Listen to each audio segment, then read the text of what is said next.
Welcome back. As you know, I'm Eli the Computer Guy here for the Daily Blob, where we ask, once you're almost a $4 trillion company, how do you go up from there? I think this is an interesting question with what's going on with the stock market now, with the economic idiocy that is currently occurring.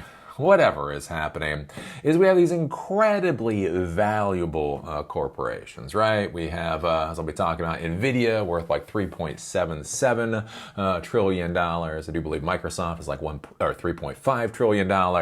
Apple is $3 trillion. And this seems good on the face of it, but one of the questions that I have is how do these companies go up from there once their valuations are so high? You have to understand, as an investor, you don't want to buy a share of a stock for one price for $100 and then sell it 10 years later and still have it be $100. That's not investment. You don't want to buy it for $100 and sell it 10 years later for $110 because then that's not a good investment. What you want to do is you want to buy it now for $100 and realistically in 6 months sell it for $200, right? That is what we call a good investment right there. And so with companies like Nvidia, right, if you go back and you look at their share price was really low for a long time. Let me even bring that up on my computer here. Nvidia stock. All right, so if we bring up Nvidia stock price and we do the max, what we can see is it's currently at $155 a share. But if you go back to 2016, it was $1.17 a share. If you go back to 2022, it was $22 a share. All the way into, still in 2022, it was down to $16 a share. And then it goes up to $155 a share. So at $22 a share, it was like a $500 billion company. And now it's almost a $4 trillion company. And the question becomes, is just basically, when do you hit the max, the market will be able to support the stock price? And do you believe that the company's value will be able to double, right? If a share is worth $1, it doesn't take a lot of imagination to think a share price will go from $1 to $2. Right? If the share price is $10, doesn't take a lot of imagination to think it could go from $10 to $20. When the share price is $155, again, the overall market valuation is almost $4 trillion. There's that whole question of how easy do you think it's going to be for this company to go from a $4 trillion valuation to an $8 trillion valuation? And the funny thing is, when you think about that, that's actually not even good. You're like, wow, imagine the company going from $4 trillion to $8 trillion. That actually kind of sucks. Why? Kind of sucks. It's only doubling.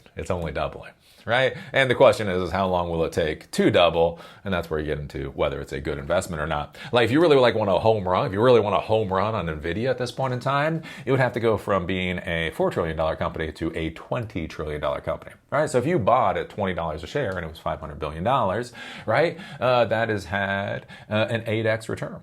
Right, you have gone up by 800% or something like that. Right, massive return. Every dollar you put in, you get $8 back. That's a good investment. You invest when it's almost a $4 trillion company. Every dollar you put in, it would have to go to $8 trillion to get $2 back. It'd have to go to $12 trillion to get $3 back, so on and so forth. All of a sudden, to get those 8x returns, it would just take the value to be absolutely huge. And I think that's one of the curious things to be considering with a lot of these companies right now, and with the stock market evaluation and the whole question of, is it actually good, right? There's a whole thing in the startup world, is death by down round. Down round is something to be concerned about. So basically what happens is investors come in and they want to pay a lot of money for equity in your company. Right? Where investors do not give you money. They buy equity in your company. Right? So you have a $10 million company, and so they buy $2 million in equity. And then it goes to $50 million and they buy another so much in equity. right? One of the concerns, though, is what happens when you go to, let's say, a $500 million, the valuation of your company is $500 million. You get an investment at a $500 million valuation, and then your runway runs out. So you go for your next round of funding, and your valuation is $350 million. You've lost $150 million in valuation. Now, all of a sudden, you're no longer a growing company. You're a shrinking company. Investors don't really want to invest in a shrinking company. That's not how investment works. And everything can go to hell. Literally getting a high valuation and investment at that valuation too soon in your startup life cycle can end up killing your startup later if your value has to go down. And so one of the curious things we think about this with all these tech companies right now, and whatever is going on in the tech industry, is when you see these sky-high valuations, there's a real question of, does this show strength in the industry? Or does this show the insanity of the current financial world, and it will come to bite us all in the ass in a little bit of time?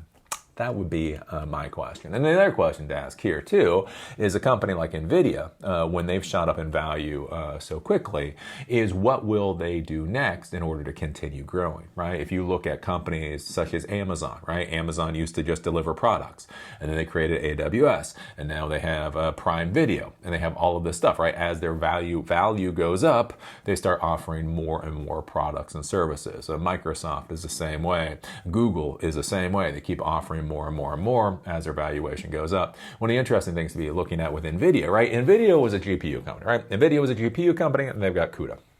And then, as they've grown, they've created networking infrastructure. They're now more of like an AI infrastructure company. And that's fine, right? If you're a $1 trillion company, and you're an AI infrastructure company, that's fine. That's fine. That's respectable. But what happens when you're a $4 trillion company? Can you literally state that your entire company is just built on AI infrastructure at $4 trillion? Or do you have to start going into new markets in order to prove the value of what you're providing? And the interesting thing for you to be thinking about as a technology professional is, what markets do you think Nvidia would be going into? Right? For me, being a YouTuber, right, over 15 years, it's been interesting to see how many resources have been dumped into the streaming world, whether it's Google and YouTube, whether it's Amazon and Twitch, whether it's a whole bunch of other things, right? A lot of very wealthy people have provided me a lot of services for free as they tried to prove that their next thing was going to be the dog dating app to replace all dog dating apps. So one of the things you might be thinking about too is, like with Nvidia, see where they look to be expanding into, and then try to front run that so that when they move into that area, you are there to catch their cash. They've got to throw cash. You might as well be the one that is there to catch it. So anyways, I don't know, did I show you this? Nvidia shares hit record as AI chipmaker again becomes world's most valuable company. Is that a good thing? I actually have that as a question. Is that really a good thing? Nvidia shares rose more than 4% on Wednesday and closed at a record for the first time since January, as investors gain confidence that the company's leadership in artificial intelligence won't be dampened by Chinese export controls. The stock finished at $154 a share, exceeding its prior closing price of $149 on January 6th. Nvidia is now worth $3.77 trillion. Oh. Anyways, we live in amazing times. I don't know if they're good amazing times. We do live in amazing times, making it the largest company in the world by market cap, slightly beating out Microsoft, one of its main customers. Apple is third at about $3 trillion, while Nvidia remains the clear leader in graphics processing units, or GPUs, that are being used to build large language models and run AI workloads. The strength of this year's rally is surprising, given that the company has said it is locked out of the world's second biggest economy. And this is the other thing that I will just bring up. It is a little surprising. Look, our economy is weird. Like, they just talked about that. Like, the stock market in the U.S. just hit all-time highs. Let me just paint you a picture. All right. So we have a president here in the United States that puts out tariffs the way I fart. Right? 1 minute he's like, I'm fine with tariffs. And the next minute he's like, here's a tariff. Right? 1 minute there's no tariffs, and there's 20% tariffs, and there's 50% tariffs, and there's 20% tariffs, and 145% tariffs, and there's 30% tariffs, but those 30% tariffs are actually 55% tariffs. Anyways, right? Kind of. Just as je suis. Fucking with the entire global economy. On top of that, you have whatever's going on in the Middle East, and, we just bombed the hell out of Iran. We either set them back by decades or set them back by days, depending on who you trust. Anyways, there's that war, kerfuffle. Again, it's not even a war. That's the thing. Yeah, we can't use words anymore. Remember when words had meaning? I miss when words had meaning. So anyways, we're not in a war in the Middle East. We're absolutely not. Just because we sent B-2 bombers to drop the largest non-nuclear weapons that we have on Iran does not mean we waged war against Iran. We just waged war against Iran's nuclear facilities, which obviously is an entirely different thing. Anyways, we're bombing Iran. You got tariffs going on. You got China doing China things. You got all kinds of just weirdness going on in the global economy. And yet the stock price keeps going up and up and up. And I'm just going to put it on the table. It might be kind of stupid. It might be just a bit stupid. I've talked about this with stock prices and things before. When you've got inertia, right? The reason the value of something is up today is because it was up yesterday. The reason it'll be up tomorrow is because it was up today, right? That's good. Oh, look, everything's going up. That's how the world should be. Yeah, but inertia works the other way too. The value of something is down today because it was down yesterday, and it was down yesterday because it was down the day before. One of the things I'm getting really concerned about with the stock market and just all the economies at this point is it is weird. It's just, I talk about this with Tesla. Like, a lot of people give me crap about Tesla. I'm actually not a Tesla hater. I just don't like Tesla cars. Anyways, but it's not that I don't think Tesla should be a valuable company. I'm not even saying that Tesla shouldn't be the most valuable car company in the world. Maybe. Yeah. Anyways, but it probably shouldn't be worth the total of every other car company in the world combined. Right? I say that and people lose their mind. Oh, you just have Elon derangement syndrome. What? Because I say that Tesla, it doesn't make sense that Tesla is worth every other car company in the world combined. That's the long and short of my argument. And their cars are kind of crappy too. Anyways. All right, but I bring this up where it's just, I feel like we're just in this world where like the stock market and the financial markets are just doing all this weird stuff that doesn't seem to have a lot of basis in reality. Curious where that'll work out at the end of the day. Anywho. Let's see here.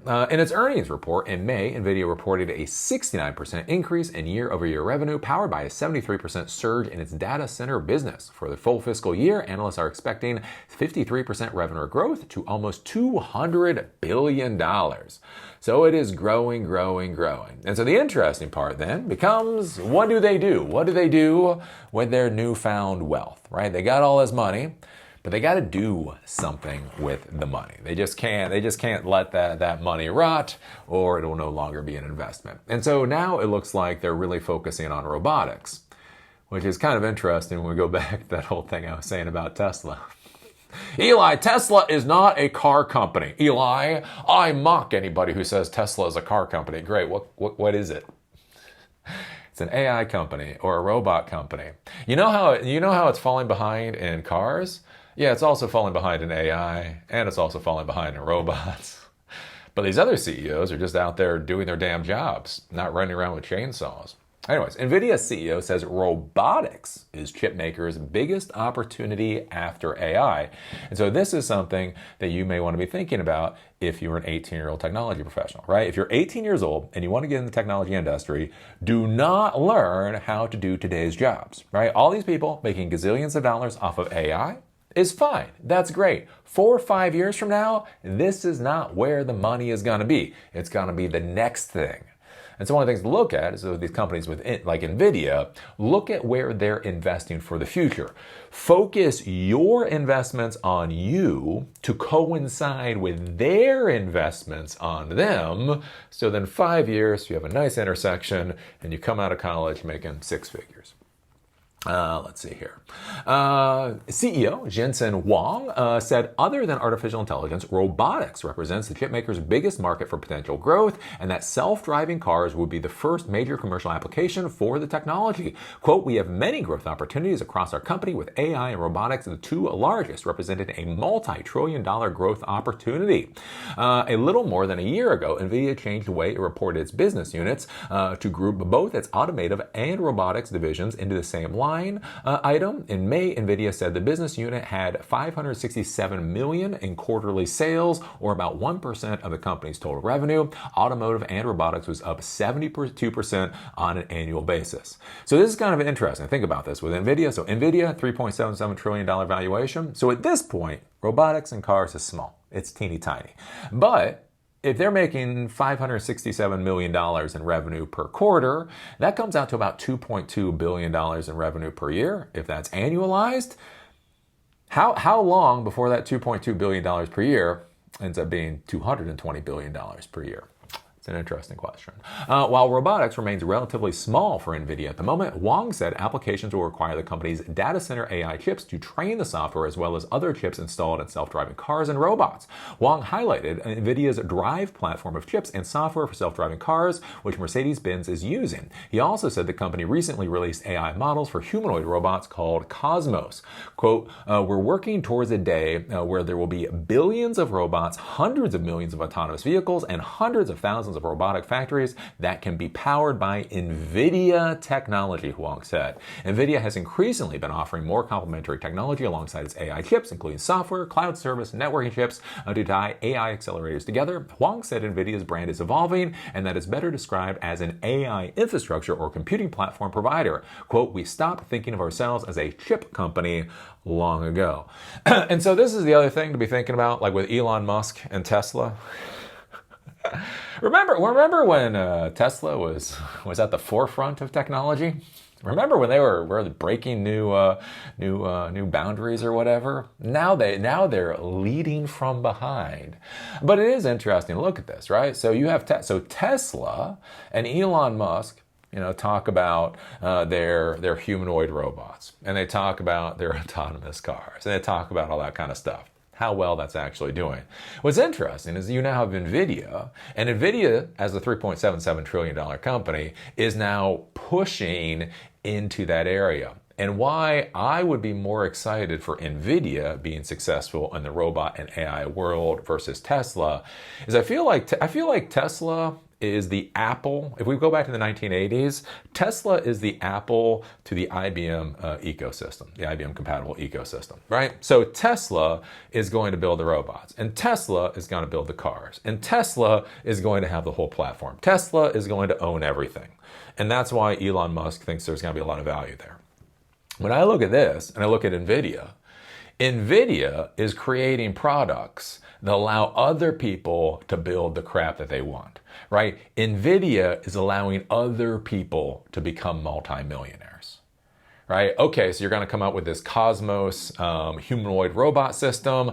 I can put that into the robots that I'm producing, so therefore I can use Nvidia's chips, the Cosmos platform, build my own robot. Nvidia gets their cut, I get my cut. Everybody makes money. Think about this from an entrepreneur standpoint, right? We talk about in the United States that entrepreneurs are the backbones of our country. Whether or not that's true, that's its own thing, but that's what we say. Well, here's the thing, right? If you look at Tesla, right? If you're an entrepreneur right now, and you look at Tesla's roadmap for the future, where do you see being able to add value so that you can make your millions of dollars? How are you going to be able to buy a yacht off of Tesla's roadmap? Serious question. Whereas if you look at Nvidia and where they seem to be going, how do you think you could buy a yacht off of Nvidia's roadmap? I think Nvidia's roadmap looks much more open and has a much higher possibility that I can buy my yacht. And so I would argue that will probably be where the more successful tact is going forward. So anyways, so this will be curious to look at as Nvidia's valuation, seeing what happens to Nvidia's valuation. With the valuation being so high, where do they then put all of that extra money? Where do they target the future of their company? And the thing to be thinking about for you with your professional development then is trying to target where they're going to. Don't train for today's job. Train for the job that you think will exist when you get your certification. Ooh, fancy idea there. Fancy. Wait, you mean I should train for the job that will actually exist when I'm out of school? Yes. Yeah, don't train for the job that you can't take because you're in school. Train for the job that you can take once you're out of school. But anyways, what do you think about this? What do you think about Nvidia's valuation? What do you think about Nvidia's push into robotics? And what do you think about laughing at Elon Musk? Is it just fun to laugh at Elon Musk? I think it's fun to laugh at Elon Musk. Anyways, put your thoughts down below. And with that, I'll see y'all later.